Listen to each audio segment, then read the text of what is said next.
Si tu es un entrepreneur, un solopreneur ou tu travailles dans une petite PME, puis tu fais partie du team des toutes autres tâches connexes, c'est-à-dire que tu as plein de tâches à faire, et si tu as un rôle du genre directeur des communications événementielles, ressources humaines, marketing, ça veut dire que tu es débordé, tu manques de temps, puis tu as de la misère à trouver du temps pour gérer tes médias sociaux. Fait que là, ce que tu dois faire, c'est que tu dois publier quand tu peux, quand tu as du temps, puis tout le kit. Mais une des choses les plus importantes quand on parle de création de contenu, c'est ce que j'appelle la gestion de l'activation. On va passer énormément de temps à faire des vidéos, à faire des posts, à faire des beaux visuels, à faire des carousels, à rédiger des articles de blog. Mais ça, c'est 50% de la job. Il y a la gestion de l'activation, c'est quelle énergie vas-tu mettre sur les plateformes en dehors de la création de contenu.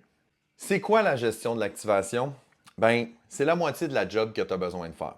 Si tu utilises les médias sociaux, j'aime dire de façon égoïste, c'est-à-dire que tu te connectes sur les plateformes, je publie mon post, donc je publie lundi, je me déconnecte, je reviens mercredi, je publie, je me déconnecte, je publie vendredi, je me déconnecte. Ben, ce que tu montres à la plateforme, Facebook, Instagram, LinkedIn, name it, ce que tu montres, c'est que tu utilises les médias sociaux de façon égoïste. Je me connecte, j'utilise la plateforme pour mes besoins à moi, donc je l'utilise de façon égoïste, selfish et tout ça. La gestion de l'activation, c'est combien de temps tu passes sur la plateforme pour pouvoir alimenter la plateforme et créer du contenu. Parce que c'est là la grosse erreur que la majorité des entrepreneurs vont faire. Ils pensent que de la création de contenu, c'est ce qu'on publie sur notre page. Non. Pour les plateformes, chaque fois que tu mets de l'énergie sur la plateforme, donc que tu vas répondre à un commentaire, que tu vas avoir une discussion en privé, que tu vas repartager du contenu, que tu vas ajouter des amis à ton profil, c'est considéré comme de la création de contenu et moi j'appelle ça de la gestion de l'activation. Qu'est-ce que ça donne la gestion de l'activation? Chaque fois que tu vas sur ton profil, tu y vas tous les jours, tu commandes des trucs, tu réponds à des messages et tout ça, tu leur donnes des données. Donc, tu leur montres que tu es actif, tu leur montres que tu es une personne qui est présente et plus tu vas commenter de trucs, plus tu vas répondre à de trucs, bien, plus tu vas capter l'attention des autres abonnés. Plus tu captes l'attention des autres abonnés, plus ils passent de temps sur la plateforme, plus ils passent de temps sur la plateforme, plus ils voient de pub, plus ils voient de pub, plus les plateformes font de cash et plus ils sont contents. Donc, la gestion de l'activation, c'est une super de bonne façon de stimuler l'algorithme positivement pour nous. Fait que quand tu vas commenter un de tes posts, il y a quelqu'un qui fait un commentaire sur un de tes posts et tu t'en vas bonifier, bien là, ce qu'ils vont dire, c'est oh, cette personne-là prend du temps, elle interagit avec sa communauté, donc ça vaut la peine que je propose son contenu à plus de gens. Ou si tu t'en vas commenter sur le post de quelqu'un d'autre, exemple, il y a quelqu'un qui va faire un post sur l'intelligence artificielle, moi je vais aller commenter, bien là, ce que l'algorithme va comprendre, c'est oh, lui, connaît l'intelligence artificielle, est intéressé par l'intelligence artificielle. Donc, les gens qui sont intéressés par l'intelligence artificielle pourraient être intéressés par son contenu et l'algorithme va proposer mon contenu à plus de gens qui ont des mêmes intérêts que moi. Une des plus grandes erreurs qu'on va faire, c'est nos commentaires. J'en parlais tantôt, très souvent, on va se connecter, on va voir, j'ai fait un post, j'ai eu 10 commentaires, puis là, je vais faire la tournée. J'aime, job's done, j'ai fait ma gestion de communauté, tout ça. Moi, ce que j'aime faire, exemple, quand j'ai ma publicité qui roule pour la vente de mon livre, chaque fois que quelqu'un va commenter, je vais prendre le temps d'aller lui répondre. Exemple, quelqu'un va dire je viens d'acheter mon livre, j'ai très hâte de le recevoir. Au lieu, je vais faire un j'aime, oui, mais je vais aussi commenter hey, merci beaucoup, beaucoup pour ton achat. Dès que tu auras fini la lecture, j'aimerais ça que tu viennes me donner tes commentaires. Bang, c'est très facile, ça m'a pris 10 secondes. Je viens de démontrer mon intérêt à la personne et je viens de démontrer mon intérêt aux algorithmes. Commenter les posts des autres, c'est de l'or en barre. C'est un trésor caché que les gens utilisent très peu. J'ai quelqu'un dans mon entourage qui fait un post sur le marketing numérique. Je vois le post, je le like. That's it, c'est pas bénéfique pour moi. Je vois ce post-là, je like et je vais commenter. Exemple, quelqu'un parle de la stratégie pour faire du montage vidéo et moi, je vais écrire en commentaire, je vais lui dire hey, c'est une super de bonne idée. Moi, j'utilise tel outil qui me permet de faire mon montage de façon automatique et avec l'intelligence artificielle, blablabla. Je n'utilise pas ce commentaire-là pour vendre mes services. Je ne laisse pas mon numéro de téléphone. Je ne demande pas qu'ils prennent un rendez-vous. Je fais juste donner de la valeur. Mais là, ce que ça va faire, premièrement, mais l'algorithme va voir que j'interagis avec cette personne-là. Donc, ça peut être super intéressant d'aller commenter avec des clients potentiels parce qu'il va y avoir une connexion qui va se faire. Puis Facebook, Instagram, LinkedIn vont dire, oh, cette personne-là est intéressée par le contenu de ce client potentiel-là. Donc, je pourrais lui envoyer du contenu dans son fil d'actualité. La deuxième chose que les gens y banalisent énormément, c'est que moi, je ne suis pas ami avec tous les amis de la personne. Mais ses amis vont voir le post, vont voir les commentaires, vont lire les commentaires, vont voir que j'apporte de la valeur. Et il y a peut-être des gens là-dedans qui vont dire, ah, c'est intéressant ce qu'il vient de dire là, je ne connaissais pas cet outil-là. C'est un conseil qui était pratique. Peut-être que ce serait intéressant que je commence à le suivre. Donc, c'est une façon extrêmement facile, extrêmement efficace. C'est pas compliqué. Tu n'as pas besoin de faire de montage vidéo, de graphisme, de réflexion. Tu fais juste donner de la valeur aux différentes plateformes sociales. Une autre chose qui est hyper efficace, c'est les DM, les messengers, les messages sur LinkedIn et les DM. Ça aussi, c'est calculé par l'algorithme. Fait que si vous parlez avec quelqu'un en DM, inévitablement, vous augmentez vos chances que cette personne-là puisse voir votre contenu de façon organique. Mais encore plus important, ça vous permet d'avoir un contact direct avec la personne puis de bâtir une relation. Mais là, je vous le dis tout de suite, partez pas comme les pseudo-marketeurs font sur LinkedIn. Vous ajoutez quelqu'un, aussitôt que vous acceptez cette personne-là, vous recevez un message en inbox qui dit Hey, j'ai vu ton entreprise, ça a l'air super intéressant. Je travaille en ressources humaines, je travaille en marketing. Est-ce que tu serais intéressé par un café virtuel? Oubliez ça, c'est de la merde. Il n'y a personne qui veut répondre à ça.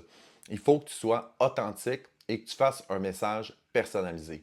Ma recommandation que j'ai, c'est lorsque quelqu'un vous ajoute sur les médias sociaux ou que vous ajoutez quelqu'un sur les médias sociaux, vous n'avez pas besoin de la contacter tout de suite. Si vous lui envoyez un message tout de suite, c'est beaucoup trop opportuniste.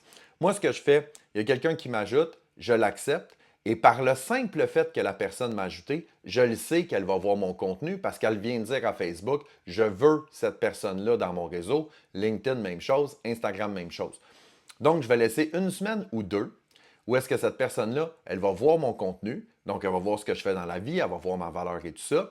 Je vais prendre une semaine ou deux pour aller interagir avec son contenu, liker des trucs, commenter des trucs et tout ça. Et après une semaine ou deux, là, je peux engager une discussion, mais sur un message personnalisé. Fait que tantôt, on parlait de quelqu'un qui ferait du montage vidéo, exemple pour les médias sociaux, mais je pourrais commenter quelques-unes de ses stories, quelques-uns de ses reels, et 2 semaines plus tard, je m'en vais jaser avec elle, puis je dis Hey, sincèrement, je trouve vraiment que tes vidéos sont sa coche. Quel outil tu utilises? Il me répond, et là, je peux entamer une discussion et éventuellement, ça pourrait devenir un lead potentiel. Mais il faut toujours que je le fasse avec bienveillance, de bonté de cœur, puis de le faire pour les bonnes raisons. Si le seul objectif, c'est de dire Hey, j'ai vu que tu avais des vidéos, as-tu besoin d'aide pour le montage? Tout de suite, il vient de me tirer une balle dans le pied, la personne, elle va me voir venir à 300 000 à l'heure, elle ne me répondra pas ou elle va me bloquer ou la discussion ne mènera à rien. Donc, tu ajoutes les gens ou les gens t'ajoutent, tu leur laisses consulter ton contenu organique et après ça, tu engages une discussion personnalisée avec eux autres. Ma recommandation, moi, de la façon que je travaille dans le quotidien, j'ai des périodes que j'appelle de gestion d'activation. Donc, je me mets un 15 minutes le matin, je me mets un 15 minutes l'après-midi. Et bien évidemment, j'essaye d'être le plus réceptif possible parce que quand je reçois des DM ou des messages sur LinkedIn ou des messages sur Facebook, plus vite je vais répondre, plus ça va stimuler l'algorithme. Donc, ce que je dois faire, c'est si je suis dans une période de travail, de timeboxing, mon téléphone est hors connexion parce qu'il faut quand même que j'aie mes priorités. Mais aussitôt que j'ai du temps et que j'ai des messages, j'essaie d'y répondre le plus rapidement possible. Mais au-delà de ça, je me fais 2 périodes de gestion de l'activation. J'ai 15 minutes le matin, j'ai 15 minutes l'après-midi et je me mets un timer. OK? Et ce que je vais faire, je vais aller directement sur les différentes plateformes. Je vais passer un 5 minutes sur chacune des plateformes. Je vais aller voir sur Instagram, est-ce qu'il y a du contenu qui est intéressant? Je vais liker, je vais commenter, je vais reposter. Je vais ajouter des gens que je trouve pertinents. Ensuite de ça, je vais faire la même chose sur Facebook. Après ça, je vais faire la même chose sur LinkedIn. Et chacune des plateformes ont une façon différente de pouvoir stimuler l'algorithme. OK? Donc, Instagram, si c'est des likes, des commentaires, des envoyés en DM, donc je l'envoie à quelqu'un, ou d'enregistrer dans des favoris, ça favorise l'algorithme. Fait que moi, je pourrais prendre un post que je trouve intéressant, je l'envoie à quelqu'un d'autre, je viens de stimuler l'algorithme. Sur Facebook et sur LinkedIn, c'est beaucoup les commentaires qui vont favoriser l'algorithme. Donc, assure-toi de rédiger des commentaires qui font du sens, pas des c'est vraiment top ce que tu viens de faire, c'est vraiment hot. C'est un 2-3 phrases pour montrer à la plateforme et montrer à la personne que tu cares vraiment, que tu trouves ça pertinent et tout ça. Donc, je vais m'ajouter des abonnés.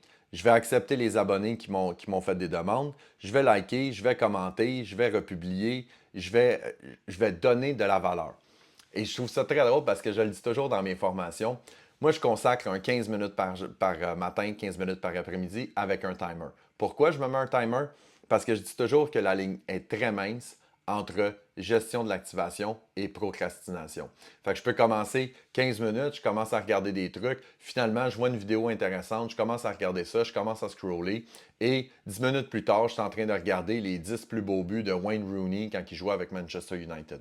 Fait que aussitôt que le timer il part, je suis en mission. Tout ce que je veux, c'est créer du contenu par la gestion de l'activation. Le timer, il sonne, je ferme ça, j'arrête et je vais recommencer plus tard. Donc, j'espère que tu as apprécié, mais n'oublie pas, c'est super important. La création de contenu, faire tes posts, tes vidéos, c'est 50% de ta job de créateur de contenu. L'autre 50%, c'est la gestion de l'activation, c'est mettre du gaz dans la machine, c'est montrer aux plateformes, c'est montrer aux algorithmes que tu es là, que tu es un acteur qui les aide à garder l'attention des gens. Donc, plus tu vas faire ça, plus tu vas favoriser ton algorithme. Tu fais ça pendant 2 mois, 3 mois, je te garantis que tu vas avoir une augmentation de ta portée organique, tu vas avoir plus de discussions, tu vas avoir plus d'interactions et inévitablement, tu vas avoir plus de leads potentiels et plus de clients. J'espère que tu as aimé. Tu peux liker la vidéo. Tu peux me suivre sur Facebook, Instagram, YouTube, LinkedIn, TikTok. Tu peux m'envoyer un courriel, Marco Bérubé, si jamais tu as des questions, commentaires ou s'il y a des sujets que tu voudrais que je couvre. J'espère que tu as trouvé ça intéressant. Et je m'attends à ce qu'à partir de maintenant, tu bloques des 15 minutes par demi-journée pour faire ta gestion de l'activation parce que c'est là le secret de pouvoir booster les algorithmes. On se revoit la prochaine fois.